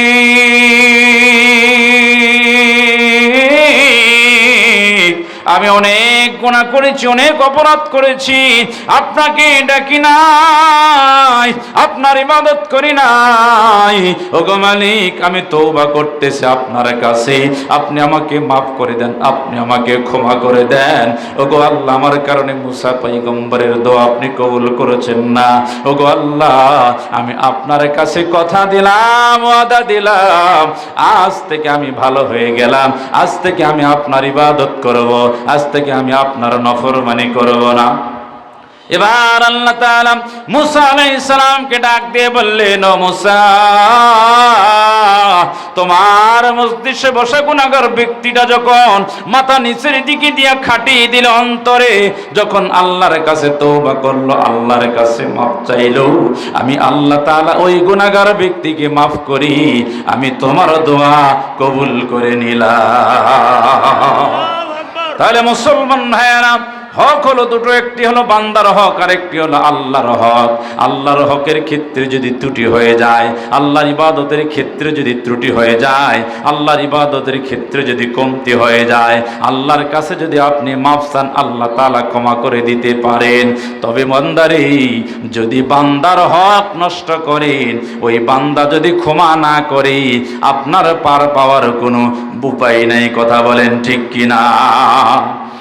এবার মুসলমান ভাইয়েরা, যে কথা বলতেছিলাম, মুহাম্মদ ইবনে হারুন সামারকান্দিকে মালিক ইবনে দিনার ডাক দিয়ে বলছেন, আপনি কি অপরাধ করেছেন যে অপরাধের কারণে আল্লাহ তাআলা আপনার 40 বারের ইবাদত কবুল করে না? আল্লাহ তাআলা 40 বছর হলো আপনার হজ কবুল করে না, 40 বারের হজ কবুল করলো না। এবার আল্লাহ তাআলা ওই ব্যক্তির যে অপরাধটা ছিল, ওই ব্যক্তির অন্তরে ওই অপরাধের কথা স্মরণ করে দিল। এবার মুহাম্মদ ইবনে হারুন সামারকান্দি মালিক ইবনে দিনারের হাত ধরে বলছেন, হুজুর, আমি বড় অপরাধী, আমি অনেক বড় অপরাধ করেছি, আমি অনেক বড় পাপ করেছি গো হুজুর। কি অপরাধ করেছেন, কি পাপ করেছেন? এবার মুহাম্মদ ইবনে হারুন সামারকান্দি মালিক ইবনে দিনারকে ডাক দিয়ে বলছেন, আমি একজন গুনাহগার ব্যক্তি ছিলাম, আমি প্রত্যেক রজনীতে মদ পান করতাম, প্রত্যেক রজনীতে মদ পান করে মাতাল অবস্থায় আমি বাড়ি ফিরতাম, প্রত্যেক রাতে যখন মাতাল অবস্থায় আমি বাড়ি ফিরতাম, আর আমার মা আমাকে বকা দিত।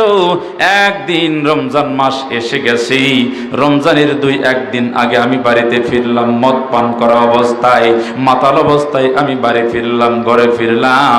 ফেরার পরে আমার জনম দুঃখিনী মা আমাকে ডাক দেয়, ডাক দিয়ে বললে, এরে হতভাগা সন্তান, আর মাত্র 2 দিন বাকি রমজান মাস এসে যাবে। মানুষ রমজান মাসের বাজার করতেছে, রমজান মাসের প্রস্তুতি গ্রহণ করছে, আর তুই মদ পান করে বাড়ি ফিরলি। তোর মতো হতভাগা সন্তানের কোনো দরকার নাই। আল্লাহ এত মানুষের মৃত্যু দেয়, আল্লাহকে তোর মৃত্যু দেয় না। এইরকম ভাবে মা যখন সন্তানকে গালিগালাজ করা শুরু করে দিল, মুহাম্মদ ইবনে হারুন সামারকান্দি বলে, আমার মা যখন আমাকে গালিগালাজ করা শুরু করে দিল, আমি তখন মার উপর রাগান্বিত হয়ে গেলাম। রাগান্বিত হয়ে গিয়ে আমি মার উপরে আক্রমণ করা শুরু করে দিলাম। আমি মা মার উপরে আঘাত করা শুরু করে দিলাম, আমি মাকে মারা শুরু করে দিলাম। মাকে মারতে মারতে ঘরের কন্যারে একটা লাঠি ছিল, লাঠি আমি হাতে নিলাম, লাঠি দিয়ে আমি আমার মাকে আঘাত করা শুরু করে দিলাম। মাকে আঘাত করতে করতে এক পর্যায়ে মার মাথা ফেটে গেল। মার মাথা ফেটে গিয়ে মার মাথা ফেটে টপ টপ করে রক্ত পড়া শুরু হয়ে গেল। তারপরেও আমি আমার মাকে মারা বন্ধ করে দিলাম না।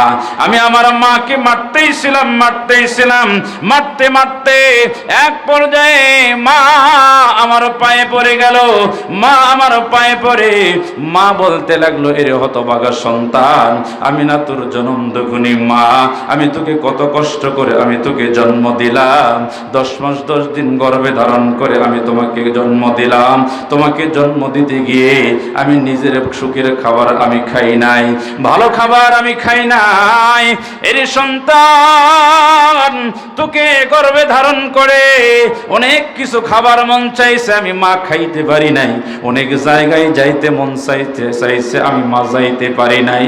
মুসলমান ভাইরারি, সন্তান গর্ভে ধারণ করে একজন জনম দুঃখিনী মা যে কত কষ্ট করে, সেই জনম দুঃখিনী মা ভালো জানে। কথা বলেন ঠিক কিনা?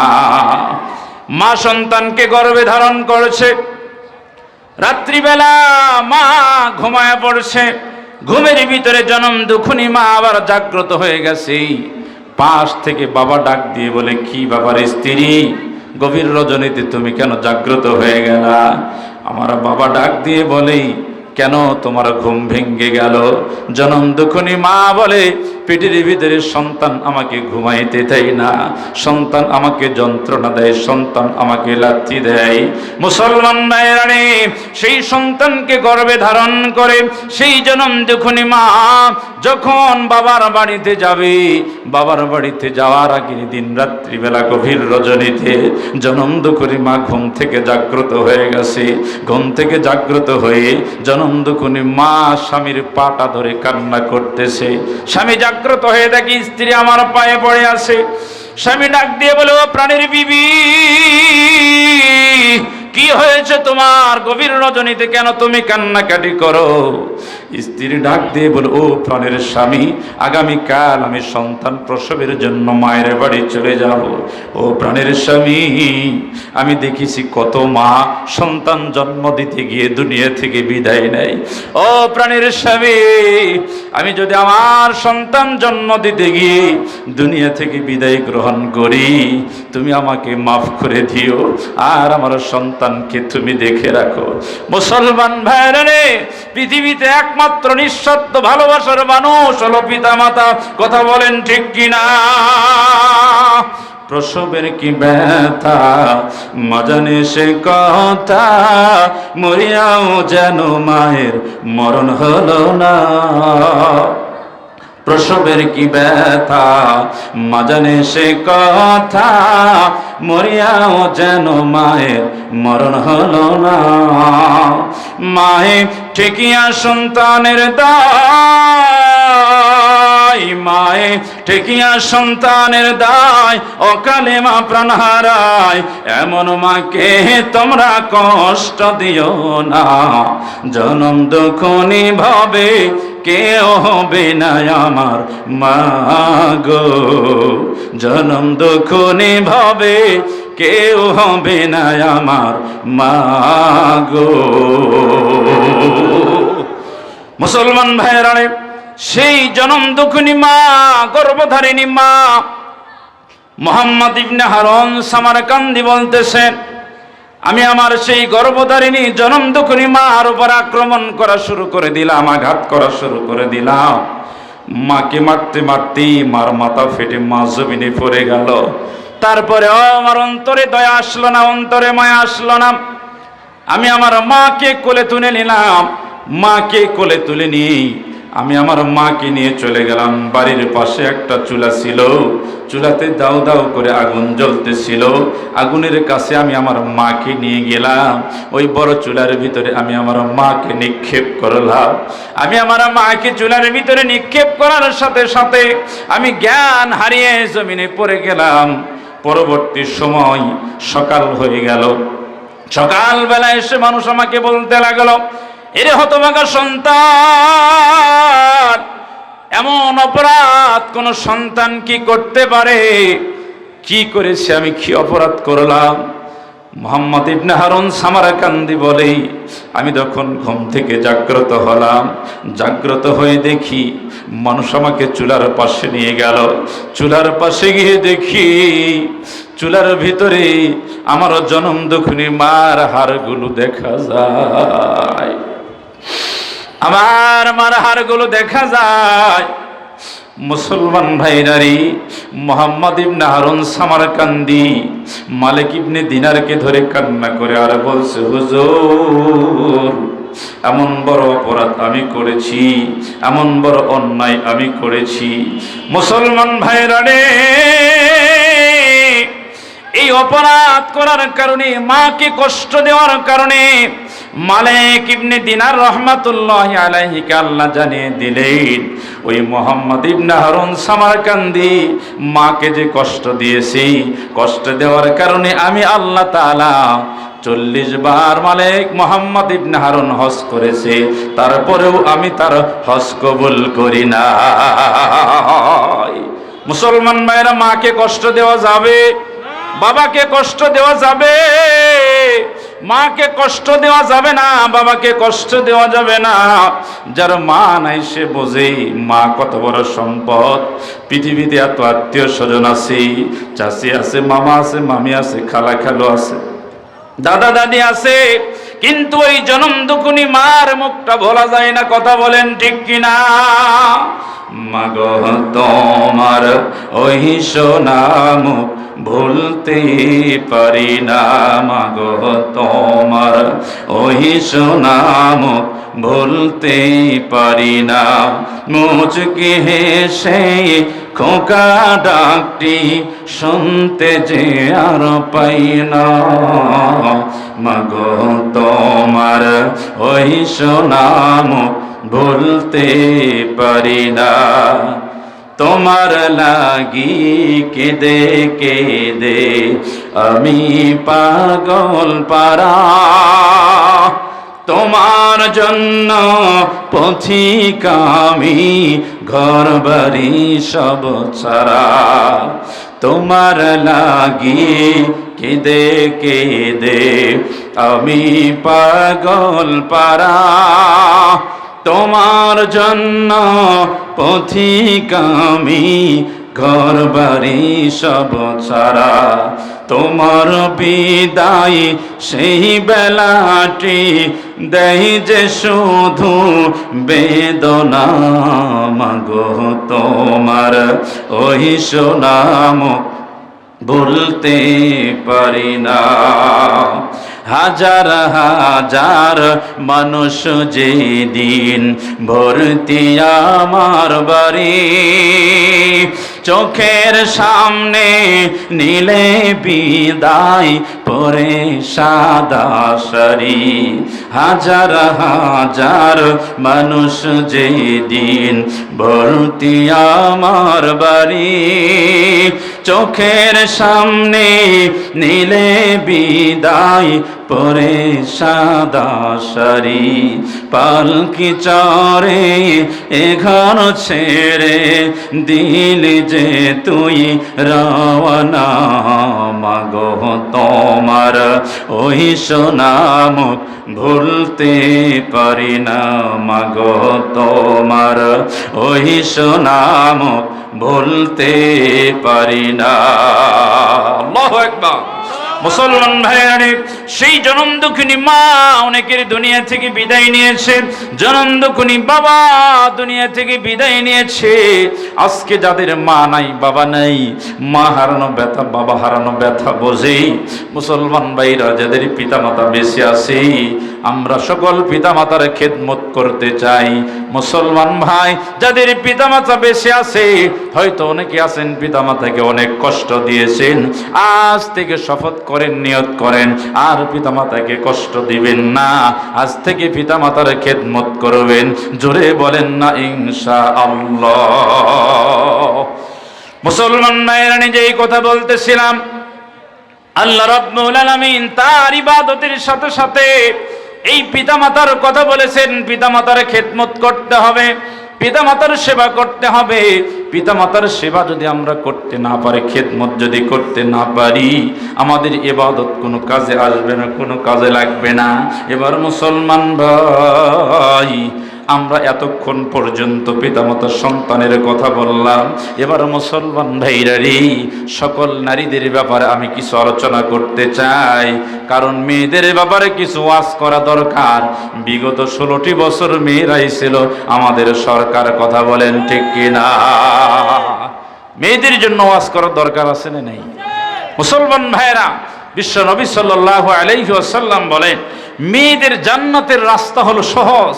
মেয়েরা যদি 4টি আমল করতে পারে, 4টি কাজ যদি মেয়েরা করতে পারে, তাহলে আল্লাহ তাআলা মেয়েদের জন্য জান্নাতের 8টি দরজা খুলে দিবেন। সুবহানাল্লাহ। মুসলমান ভাইরা, বিশ্ব নবী বলেন, আল মারআতু ইযা সাল্লাত খামসাহা ওয়া আতাআত বালাহা ওয়া সামাত শাহরাহা ওয়া হাফিজাত ফুরুজাহা আদখালাহুল্লাহুল জান্নাহ। আল্লাহ তাআলা বলে দিলেন, মা বোনদের 4টি ইবাদতের কথা বললেন। 1 নাম্বার, আল মারআতু ইযা সাল্লাত খামসাহা, 1 নাম্বার মেয়েরা 5 ওয়াক্ত নামাজ আদায় করবে। 1 নাম্বার মেয়েদের আমল কি? 5 ওয়াক্ত নামাজ আদায় করা। এবার মুসলমান ভাইয়েরা বলেন তো, 5 ওয়াক্ত নামাজ কি মেয়েরাই পড়বে নাকি ছেলেরাও পড়বে? শুধু মেয়েদের জন্য নাকি ছেলেদের জন্য আছে? ছেলেদের জন্য আছে। 5 ওয়াক্ত নামাজ আদায় করতে হবে। মুসলমান ভাইয়েরা, আমাদের ভিতরে এমন মুসলমান আছে নামাজ পড়ে না 1 ওয়াক্ত, বলো হুজুর ঈমান ঠিক আছে, কথা বলেন ঠিক কিনা? এমন মুসলমান আছে না নাই? হুজুর নামাজ পড়ি না, রোজা রাখি না, হজ করি না, যাকাত দেই না, হুজুর ঈমান ঠিক আছে। ঈমান ঠিক আছে? মুসলমান ভাইয়েরা রে, নামাজ পড়বে না। বাংলাদেশে একটা দরবার আছে, কিছু দরবার আছে যেই দরবারে গেলে নামাজ লাগে না, এমন দরবার আছে না নাই? ভণ্ড বাবার দরবার আছে না নাই? যেই দরবারে গেলে নামাজ লাগে না, তারা বলে নামাজ রোজা কিছু লাগবে না, তোমরা বাবার দরবারে আসো, বাবার গুণগান গাও, বাবার সাথে লাফালাফি করো, তাহলে বাবাই তোমাদের সুপারিশ করে জান্নাতে নিয়ে যাবে। নাউজুবিল্লাহ। শুধু তাই নয়, তারা ওসিয়ত করে যায়, তারা ওসিয়ত করে যায় মৃত্যুর সময় যেন তাদের ঢোল বাঁশি বাজায়া দাফন কাফন করা হয়। নাউজুবিল্লাহ। তারা আবার গানও গায়, বলবো, আমার মরণ কালে ঢোল বাঁশি বাজায় তরিকার ভাই, আমার মরণ কালে ঢোল বাঁশি বাজায়। নাউজুবিল্লাহ। আমরা মুসলমান ইবাদত যতটুকু করি না কেন, আমাদের একটা শেষ সময় আমাদের একটা আশা যেন কালিমা নসিব হয়, কালিমা পড়ে যেন আমরা দুনিয়া থেকে বিদায় নিতে পারি। কথা বলেন ঠিক কিনা? কালিমা পড়ে যেন আমরা দুনিয়া থেকে যেতে পারি। তারা বলে কালিমা কালাম কিছু লাগবে না, কালিমা কালাম ভাই কোনো কিছু দরকার নাই, কালিমা কালাম ভাই কোনো কিছুর দরকার নাই, আমার গাওসে পাকের গান গায় তরিকার ভাই, আমার মরণ কালে ঢোল বাঁশি বাজায়। নাউজুবিল্লাহ। এমন দরবার বাংলার জমিনে আছে না নাই? এমন দরবারের সাথে আমাদের কোনো সম্পর্ক নাই, ভণ্ড বাবার সাথে আমাদের কোনো সম্পর্ক নাই। যেখানে হক্কানি ওলামায়ে কেরাম আছে, যেখানে কোরআন আছে, তাদের সাথে আমাদের সম্পর্ক আছে। কথা বলেন ঠিক কিনা? মুসলমান ভাইয়েরা, কোরআন আছে যেখানে, আমরা আছি সেখানে। তাহলে বলছিলাম, মা বোনদের আমলদের মধ্যে হইতে 4টি আমলের 1 নম্বর আমল কি?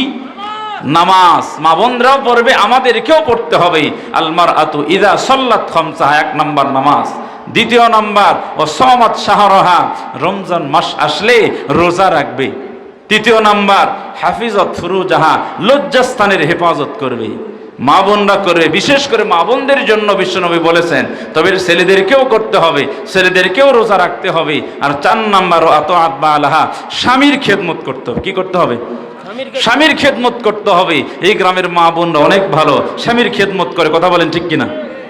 আওয়াজ কম, আপনার বাড়িতে গেলে খবর আছে, বলবো হুজুর বলছিল, তোমাদেরকে হুজুর বলেছিল এই গ্রামের মা বোনেরা স্বামীর খেদমত করে। ওই সময় তোমরা চুপ ছিলা কেন? এই উত্তর দিয়ে দরজা পার হও। খবর আছে না নাই? তাহলে মুসলমান ভাইয়েরা, এই গ্রামের মা বোনরা স্বামীর খেদমত করে কিনা? স্বামীর খেদমত করে, মা বোনদের বলবো স্বামীর খেদমত করতে হবে, স্বামীর কথা শুনতে হবে, স্বামীকে ভালোবাসা দিতে হবে। মুসলমান ভাইয়েরা, আমরা আমাদের একটা স্ত্রী, কয়টা, একটা, অনেকের হয়তো দুটো আছে, একটা দুটা স্ত্রীকে আমরা খুশি রাখতে পারি না। এমন বাঁকা যায় তারা, বাঁকা হাড্ডি দিয়ে তৈরি, সকালে খুশি হলে বিকালে বেজার, বিকালে খুশি হলে সকালে বেজার। এমন স্ত্রী আছে না নাই? আবার ফেরাউন মার্কা স্বামী আছে না নাই? বাড়ি যাওয়ার সাথে সাথে বলে এই যে আসলো ফেরাউন আসলো, কি বলে ফেরাউন আসলো। ফেরাউন মার্কা স্বামী আছে না নাই? ফেরাউন হওয়া যাবে? ফেরাউন হওয়া যাবে না। মুসলমান ভাইয়েরা, বিশ্ব নবী একসাথে 11 জন স্ত্রীকে খুশি রাখছে, আর আমরা একজন স্ত্রীকে খুশি রাখতে পারি না। তাহলে এটা দোষ কার? আমাদের না স্ত্রীর? আমাদের দোষ। কারণ আমরা স্ত্রীর দ্বারা শুধু কাজই করে নিচ্ছি, শুধু কাজ করে নিচ্ছি। সারাদিন তারা কত কাজ করতেছে, কত পরিশ্রম করতেছে, আমরা তাদের প্রাপ্য ভালোবাসা দেই না, যার কারণে আমরা ভালোবাসা পাই না। কথা বলে ঠিক কিনা? বিশ্বনবী সাল্লাল্লাহু আলাইহি ওয়াসাল্লাম একসাথে 11 জন স্ত্রীকে ভালোবাসা দিয়েছেন, সবাই খুশি। বিশ্বনবী একদিন সমস্ত স্ত্রীর সামনে বলছেন, ও বিবিরা শোনো, আমি তোমাদের মধ্য থেকে কোন স্ত্রীকে বেশি ভালোবাসি তোমরা কি জানো? স্ত্রীরা আশ্চর্য হয়ে গেলেন, কি ব্যাপার? বিশ্বনবী তো আমাদের সামনে এমন প্রশ্ন কোনোদিন করে নাই, আজকে বিশ্বনবী আমাদের সামনে এমন একটা প্রশ্ন করলো।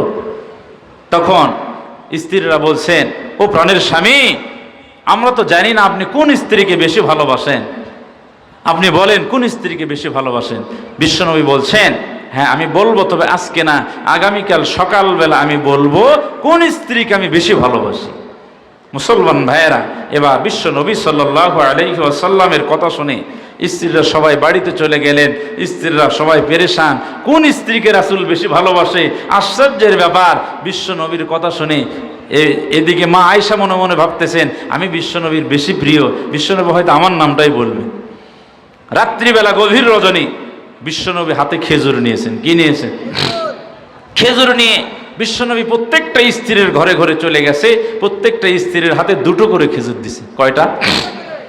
11 জন স্ত্রীর ঘরে 22টা খেজুর দিয়েছে। দেওয়ার পরে বিশ্বনবী প্রত্যেক স্ত্রীকে বলছে, আমি যে তোমাকে দুটো খেজুর দিলাম, এই কথা যেন কেউ না জানে, এই কথা যেন কেউ না জানে। কোন স্ত্রী বলছে না আমাকে বিশ্বনবী খেজুর দিয়েছে। সকাল হয়ে গেছে, স্ত্রীরা বিশ্বনবীর সামনে উপস্থিত, বিশ্বনবীকে ঘেরাও করছে। ও নবী, ও প্রাণীর স্বামী, একটু খুলে বলেন কোন স্ত্রীকে আপনি বেশি ভালোবাসেন? আমাদের ঘুম তো হারাম হয়ে গেছে, আমরা তো ঠিক মতো ঘুমাইতে পারি নাই। কোন স্ত্রীকে বেশি ভালোবাসেন? কোন স্ত্রীর নাম বলবেন? আমরা তো এটা নিয়ে পেরেশান। এবার বিশ্বনবী বলছেন, শোনো, কোন স্ত্রীকে বেশি ভালোবাসি তোমরা কি জানতে চাও? স্ত্রীগণ বললেন, হ্যাঁ আমরা জানতে চাই। বিশ্বনবী বললেন, শোনো, গতকাল রাত্রিবেলা যেই স্ত্রীর হাতে আমি দুটো খেজুর দিয়েছি, ওই স্ত্রীকে আমি বেশি ভালোবাসি। আল্লাহু আকবার। এবার মুসলমান ভাইয়েরা বলেন তো, বিশ্বনবী কয়জনের হাতে খেজুর দিয়েছে? 11 জনের কাছে দিয়েছে। প্রত্যেককে জানে, একজনের খবর আরেকজন জানে না। এবার মুসলমান ভাইয়েরা, কয়জন স্ত্রী খুশি? 11 জন স্ত্রী খুশি হয়ে গেছে। আর আমরা স্ত্রীকে খুশি করার কৌশল জানি না, জানি না। আমরা স্ত্রীকে খুশি করার কৌশল জানি না। স্ত্রীকে আমরা কোনোদিন বললাম না আমি তোমাকে ভালোবাসি, এই কথা বলছি? হ্যাঁ, ভালোবাসার শব্দ আছে না নাই? ইংরেজিতে একটা ভালোবাসার শব্দ আছে, নাম কি? I love you. মানে কি? আমি তোমাকে ভালোবাসি। যুবকরা ভালো জানে এটা কি। আই লাভ ইউ মানে কি? আমি তোমাকে ভালোবাসি। মুসলমান ভাইয়েরা, এই কথাটা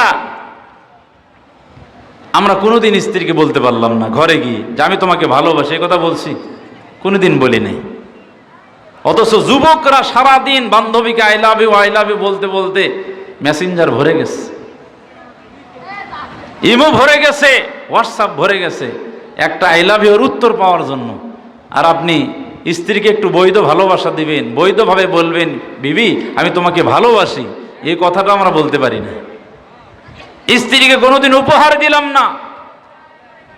একটা উপহার, স্ত্রীর সামনে একটা উপহার যদি পেশ করি, একটা সুন্দর একটা গিফট দিলাম, একটা বাজার থেকে একটা লাল গোলাপ স্ত্রীর হাতে দিলাম, কয়জন দিয়েছেন?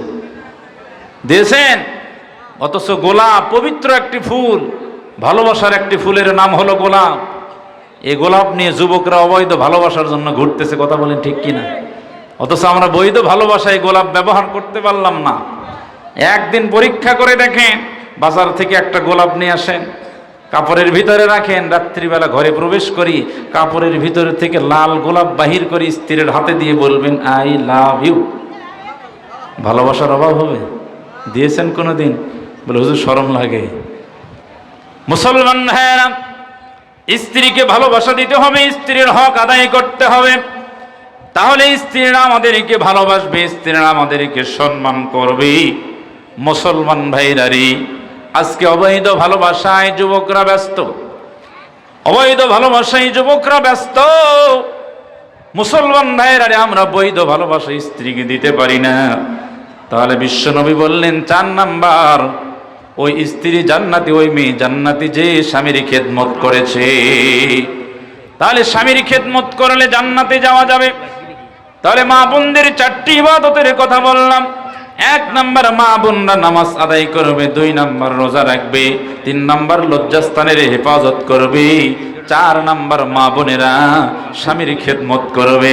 এই 4টি ইবাদত যদি মা বোনরা করতে পারে, বিশ্বনবী বললেন যে জান্নাতের যে রাস্তা দিয়ে ইচ্ছা জান্নাতে প্রবেশ করবে।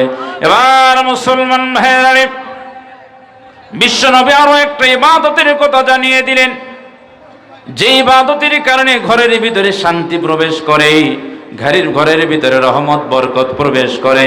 বিশ্বনবী সেই ইবাদতের কথা জানিয়ে দিলেন, ও আমার মুসলমান বান্দারা শোনো, তোমরা সব সময় বেশি বেশি মানুষকে সালাম করবে, মানুষের সাথে সাক্ষাৎ হলে সালাম করবে, ঘরে প্রবেশ করে সালাম করবে, স্ত্রীকে সালাম করবে, মা বোনকে সালাম করবে।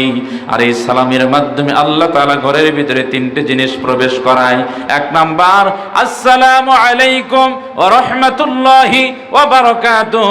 বিশ্বনবী বলেন সালামের মাধ্যমে 1 নাম্বার হলো শান্তি, 2 নম্বর হলো রহমত, 3 নাম্বার হলো বরকত। এই 3টা জিনিস সালামের মাধ্যমে ঘরের ভিতরে প্রবেশ করে। তাহলে মুসলমান, এই 3টা জিনিস আমাদের পালন করার দরকার আছে না?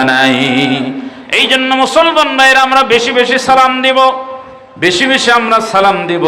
তাহলে মুসলমান ভাইরা রে, এই যে আমরা দুনিয়াতে চলাফেরা করতেছি, যে কথা আমি বলতেছিলাম, আল্লাহর ইবাদত থেকে, আল্লাহর হুকুম থেকে যদি আমরা মুখ ফিরিয়ে নেই, আল্লাহ আমাদের 2টি শাস্তি দিবেন। মুসলমান ভাইরা রে, আমরা আল্লাহর বান্দা, আল্লাহর ইবাদত করতে হবে। কারণ আমরা যারা এখানে উপস্থিত হয়েছি, অনেকের মা নাই, অনেকের বাবা নাই, মা চলে গেছে, বাবা চলে গেছে। মুসলমান ভাইরা রে, আজকে না জানি এই মাহফিলটা আমার জন্য শেষ মাহফিল হয় নাকি, না জানি আগামীকাল কে বাঁচবে কি বাঁচবে না, না জানি কার মৃত্যু প্রস্তুত হয়ে আছে, না জানি কোন বাঁশের ঝাড়ের বাঁশ আমার জন্য প্রস্তুত হয়ে আছে, না জানি আমার জন্য কোন কবরস্থানের মাটি প্রস্তুত হয়ে আছে। মুসলমান ভাই, এই দুনিয়াতে আমরা থাকতে চাই, মিলেমিশে থাকতে চাই, আমরা মুসলমান মিলেমিশে বসবাস করতে চাই। আমরা একে অপরের সাথে শত্রুতা করব না, একে অপরের সাথে বিদ্বেষ রাখবো না। মুসলমান ভাই ভাই হিসাবে আমরা দুনিয়াতে বসবাস করব। ও তোমার গহনা দিন ফুরাইয়া যাবে, যৌবনে লাগবে ভাটি, ওই যে দেখো ডাকিতাছে তোমায় কবরের মাটি। ঠিক কিনা বলবো? ভালো লাগে? ও তোমার গহনা দিন ফুরাইয়া যাবে, যৌবনে লাগবে ভাটি, ওই যে দেখো ডাকিতাছে তোমায় কবরের মাটি। সন্ধ্যার আগে যেদিন ডুবিবে বেলা, এক পলকে ভেঙ্গে যাবে তোমার দুনিয়ার মেলা। সন্ধ্যার আগে যেদিন ডুবিবে বেলা, এক পলকে ভেঙ্গে যাবে তোমার রঙেরই মেলা। কানে দিবা তুমি জোরে ধমক, কানে দিবা তুমি জোরে ধমক, কার মাথায় ভাঙবা লাঠি, ওই যে দেখো ডাকিতাছে তোমায় কবরের মাটি। খবর পেয়ে আসবে আত্মীয় স্বজন, তোমারই চার পাশে বৈশা তারা করবে রে ক্রন্দন। কবর পেয়ে আসবে আত্মীয় স্বজন, তোমারই চার পাশে বৈশা তারা করবে রে ক্রন্দন। সাজাইবে মনের মতন, সাজাইবে মনের মতন, কি সুন্দর পরিপাটি। ওই যে দেখো ডাকিতাছে তোমার কবরের মাটি, ও তোমার গহনা দিন ফুরাইয়া যাবে, যৌবনে লাগবে ভাটি। ওই যে দেখো ডাকিতাছে তোমায় কবরের মাটি। কবরের মাটি ডাকতেছে, কথা বলেন ঠিক কি না? কবর কি কাউকে ছাড় দিবে?